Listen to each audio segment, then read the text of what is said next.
Assalamualaikum warahmatullahi wabarakatuh. Salam sayang. Ya, salah satu keterampilan yang harus kita kuasai di era industri 4.0 ini adalah online collaboration. Yakni kita mampu untuk melakukan kolaborasi secara online.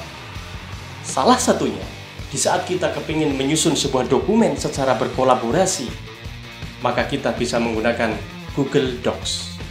Bagaimana pemanfaatan Google Docs untuk membuat dokumen bersama secara online? Ikuti video ini sampai tuntas.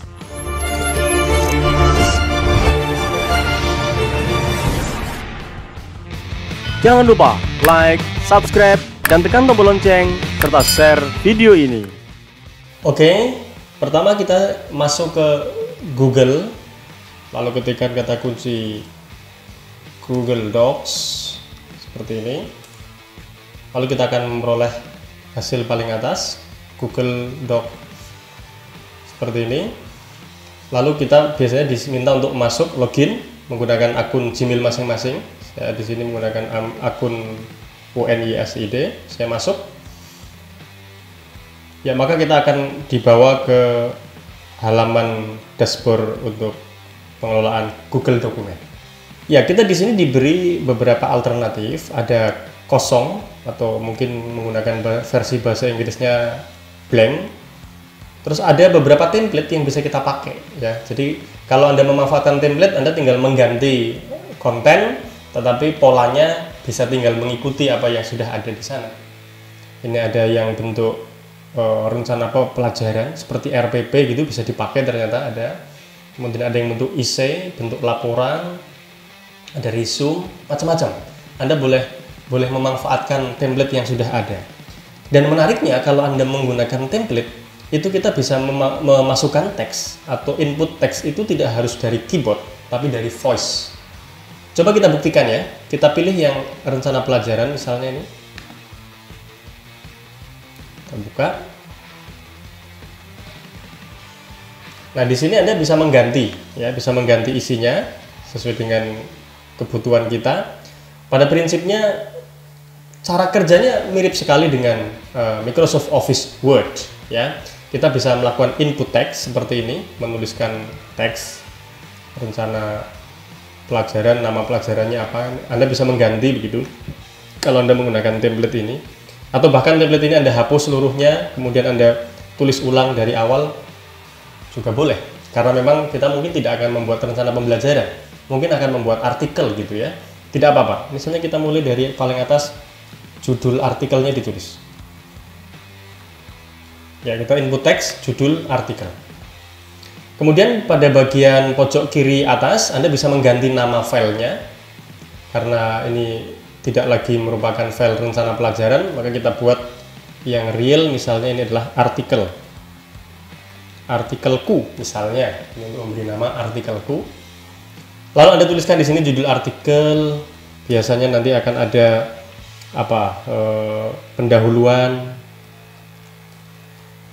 Selain pendahuluan ada isi, ada penutup misalnya. Biar mudah, kita buat kerangkanya terlebih dahulu. Pada bagian judul, Anda pastikan pilih performa teksnya. Ini pilih yang judul. Ya, pilih judul, sehingga dia akan menggunakan pola pengaturan judul. Anda boleh mengganti jenis huruf, font, dan karakter huruf yang lainnya.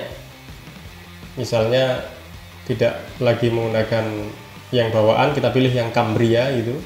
Maka di sini berubah jadi Cambria. Lalu font size-nya mungkin kita atur 12 saja atau mungkin 14 karena ini judul. Kemudian ini rata tengah. Misalnya seperti itu.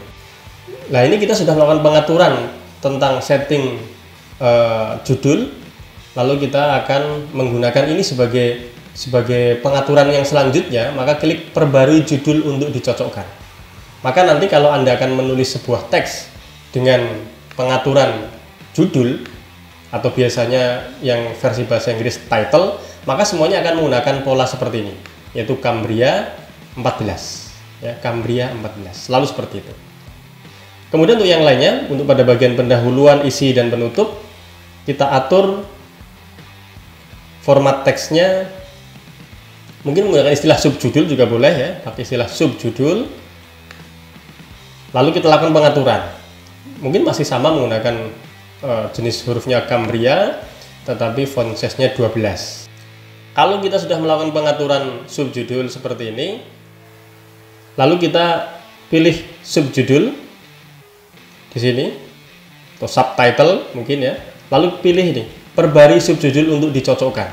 Jadi nanti ketika Anda misalnya akan menambahkan subjudul lagi, misalnya kesimpulan gitu, otomatis kalau kita blok huruf kalimat atau kata kesimpulan kemudian dipilih subjudul, maka dia akan mengikuti pengaturan yang sebelumnya, yaitu Cambria 12. Satu lagi pengaturan mungkin ya, kalau kita membuat subjudul seperti ini, biasanya kita buat dia bold. Maka kita blok seperti ini, lalu kita pilih bold, kemudian kita kembali ke subjudul, lalu kita pilih perbarui subjudul untuk dicocokkan. Nanti maksudnya setiap kali kita membuat format teks subjudul selalu seperti ini pengaturannya, yaitu Cambria jenis fontnya, 12 font size-nya, dan bold teknik penyajiannya.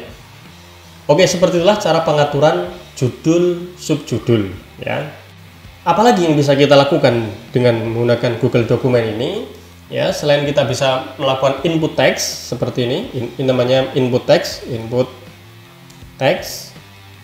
Anda ngetik apa saja, termasuk ini format paragraf juga Anda bisa atur seperti biasa. Ini mungkin normal text, kita pilih normal text. Normal text-nya itu apa? Menurut saya harus sama Cambria 12 gitu ya, tanpa bold. Lalu kita buat ini menjadi normal text yang akan selalu kita pakai. Maka pilih perbarui teks normal untuk dicocokkan. Nah, maka nanti setiap kali Anda ngetik dengan memilih format teks normal, selalu formatnya adalah Cambria 11 tanpa bold. Nah, ini yang pertama, bahwa kita bisa melakukan input teks dari keyboard. Yang lain, Anda juga bisa melakukan input teks dari suara. Coba kita pilih alat atau tool, lalu pilih dictate. Atau kalau menggunakan shortcutnya adalah Ctrl+Shift+S. Seperti itu, kita pilih. Lalu kalau kita klik gambar mikrofon ini dan pastikan atas ini bahasa Indonesia kalau memang kita akan mengucap dalam kalimat bahasa Indonesia, lalu pilih, kita taruh kursor di tempat yang sesuai, lalu pilih mikrofon, kita pilih hello, maka apa yang kita ucapkan akan diketik secara otomatis oleh Google Dokumen.